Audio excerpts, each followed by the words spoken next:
Hello everybody, the Travel Addict is here, Malcolm Teasdale. It's been a while since I did a report or trip report by myself, so here I am today, towards the end of October, doing one for you. Now, we're in the last quarter of this year, and I don't know if anyone's been getting out of town lately, but I managed to squeeze a trip in from the month of September. I went over to England to see some relatives. For a few days actually, but I decided to venture into Europe to go to some places that I hadn't been to before. But one of the items on my bucket list, so to speak, was Krakow in Poland. Now, of course, I had to be aware of the requirements to get into Poland, which were not too strict. In fact, England was strict in comparison, but as long as I was vaccinated, everything was going to be perfect, so I just had to have the right paperwork to be able to get in the country and a location form. In other words, a passenger locator form, so if anyone was found to have had COVID on the plane and I was on that same plane, they could track me down to the hotel I was staying at. That's pretty much it. So I ventured to Krakow, Poland, and I flew on Wizz Air from Birmingham for the 2-hour flight. It was quite pleasant. Small plane, bit dated, but I arrived safely. Arrived at Krakow Airport. I had a few things on my plate to do here. I knew it was a great city anyway, but I arrived at Krakow Airport, then took a taxi, which I booked in advance actually on the website booking.com. It's a cool feature actually, and they give you good rates. So if you book hotels on booking.com and you go into a foreign land, you can get a taxi that'll take you there from the airport. It's not a bad deal. Anyway, I took the taxi and it took about, I want to say, 35-40 minutes to go to downtown Krakow. Now, I was booked in at a hotel. It was called the Betmanowska Hotel and Residences. The location was actually perfect because it was in the main square in the center of the city of Krakow, basically where all the action is.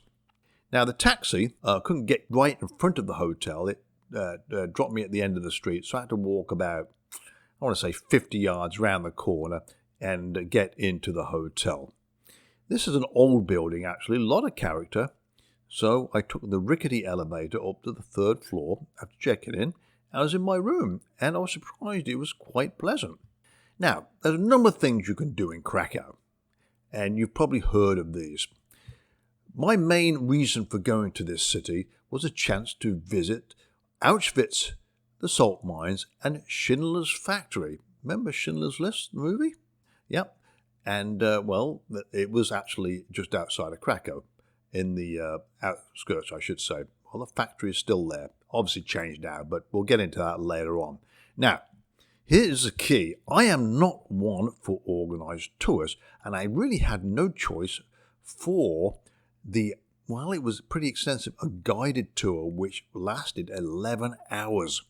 Yes, day trip to Auschwitz and the salt mines. Well, I sucked it up and got up early, and then made my way to the pickup point where I was in sort of a minibus, which was, I would say, 75% full. But it was small. You know, we weren't packed in like sardines, so it was all right. Now, off we were going to Auschwitz. Now, I'd heard a lot about it. It's been in the news, obviously. Many of us heard about it. Many years ago, I visited the killing fields in Cambodia. And I was thinking on the way to Krakow, if anything else in our historic past could be so horrific as what I saw in Cambodia for the time I was there. Now, my parents were World War II veterans, and like many others, they did really not talk about those dark days of those war days. Basically, I had to learn about it for myself. They were tough times. So as I mentioned before, as much as what we've been through here in the last couple of years with COVID, it doesn't even compare to those dark days of World War II. What I'm talking to you about today is not World War II, of course, though my parents did tell me a little bit about it. It sounded pretty horrific to me. Now, Auschwitz has, or had, 3 locations or camps: a prison camp, an extermination camp, and a slave labor camp, the biggest one being Birkenau, and that's 30 times larger than the other 2. So we pulled up in the minibus, and we got off, and we had a tour guide, who was a woman, I'd say, in her 50s, quite pleasant. She spoke good English, and she was our tour guide. It was educational, to be honest with you. You couldn't do anything like this by yourself because you needed to know the story and what went on at this facility. It is basically indescribable in words. However, you soon come to the realization that this era of cruelty actually existed in our recent history. The pictures basically tell the story. I took plenty of pictures to look back on, reflect on, but there's pictures all over Auschwitz of pictures that were taken at that time. Basically, between the years of 1940 and 1945, 1.3 million people were sent to Auschwitz, of which 1.1 million were Jews. 90% of the prisoners died there, the vast majority in gas chambers. This also included a large percentage of children, which is horrific in itself. Now, when the prisoners first arrived at Auschwitz, a so-called doctor looked at them and decided on the spot who would be able to work or not. The unqualified, well, I'm not sure what it means by unqualified, the doctor said, well, this person cannot work. I don't think so. They were immediately taken to the gas chamber. But the one who escaped the gas chambers on that first day, they were faced with long days of work, little food, abominable living conditions, overcrowded barracks. But that was a way of life for the prisoners. And any degree of work underperformance was punished by torture and death. Now, for anyone who wants to learn about these horrors, there's plenty of information on the internet to read. Now, I visited the barracks and understood how the people were crammed into these cells. And women and children were separated from the men, but treated equally as bad. We went to the Auschwitz I camp, and close by one of the buildings was a place called the Wall of Death. It speaks for itself. This is where prisoners, if they misbehaved or underperformed at work, were taken, usually beaten badly before they were shot. So the Wall of Death is a pretty sad sight, to be honest with you. It's all sad. But there were various showcases on display, including the prisoners' shoes. Yes, the shoes. When they arrived at the prison, they had to take their shoes off. So there's a case there with all the prisoners' shoes stacked high. There was also small suitcases of their worldly possessions, which they brought with them, but when they arrived at the prison, they were taken from them. There was also a case of empty canisters of Zyklon gas. This was the gas that was used in the gas chambers. Yes, to kill people. It's a pesticide, basically. And there was one where women's hair was shaved from their heads and stored to make blankets or some type of clothing. There is much more exhibited, but the whole area emanates a feeling of depression and despair. We went to the large Birkenau camp, and it's just as bad. It stretches over a huge area, many buildings. Some have been knocked down, some are still there. But I went to see the barracks where the women and children were kept. There was a washroom. It's pretty sad. So, there was a number of people, of course, who decided to commit suicide when they ran into the electrified fence deliberately. You almost can understand that. You can read more about it on the internet. Yes, it was depressing, and as I said before, it's hard to believe that something like that actually happened in our recent history, albeit in the 1940s, less than a century ago. Now, later that day, I went to the salt mines of Krakow, which for the claustrophobic amongst us may not be a good idea. You basically walk down many flights of stairs to get to about 400 feet underground to see the environment and working conditions. But to return to the surface, there is an old cranky elevator which can make one a little nervous on the way back up to normality. In other words, if you really have a dislike for elevators, think twice about walking down the stairs in the first place. Down in the salt mines, yeah, it's a bit spooky, but it's one of the wonders of the world is sort of in there. Not in theory, but this building, it got my attention because it's quite unbelievable. Just over 400 feet down in the mines is a building called St. Kinga's Chapel. It's a church. They built a church that far below ground.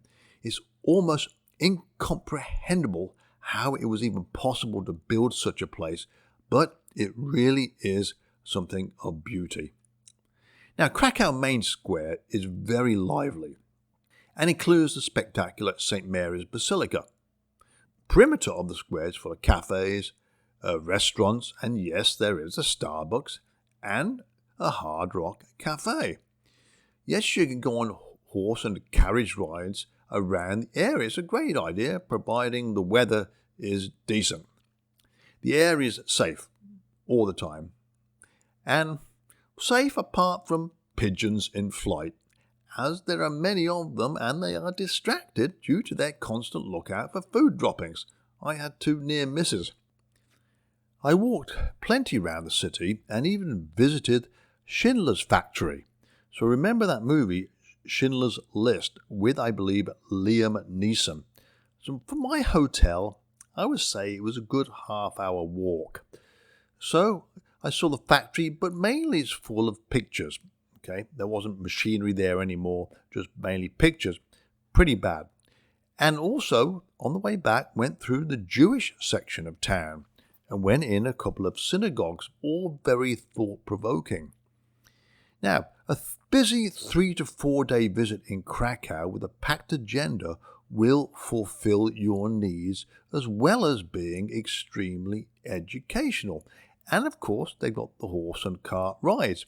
Now, I had to mention to one of the owners of the horse and carts, these horses need to get groomed. They got funky hairdos. One horse had long grey hair, must have been about 4 foot long. I can't believe that was fashionable. Anyway, you've got to see it to believe it. To cap things off, for my trip home, I asked my hotel to order a cab for my trip to the airport on my departure day. So, when the driver arrived at the hotel, well, he said, follow me, so I walked round the corner to the taxi. This is the most surprising taxi ride I've ever had. It was a Rolls Royce. What? I didn't order that. The hotel ordered it for me. Same price as a regular taxi. What a deal. So I felt like a member of the royal family for a little bit. Anyway, Krakow is a historic city, which will stir emotions, but it also has its quirky side. The locals are friendly and had a few nice discussions about their culture differences to ours and football, aka soccer. It's a fabulous trip. Yeah, it's a bit naughty in parts, but aren't all cities. Yes, I did get approached on the street by women of the night a couple of times, but it does happen. And the food is decent. Probably not quite what we used to, but it was sort of tolerable. And I drank some of the beer, drank some of the wine. The Hard Rock was a decent place to go to. Very safe, but I was only there, as I said, for 3 or 4 days. It was a very fulfilling trip. Yeah, you could easily spend a week there and see a lot more. So, that was just a brief trip and a brief explanation, but plenty of walking is a key. Hopefully the weather keeps up for you. But if you're in Europe, I would say, yes, it's a must-do place to be able to go to these iconic places like Auschwitz or the salt mines. Keep traveling, folks. I'll speak to you soon. All right? Bye for now.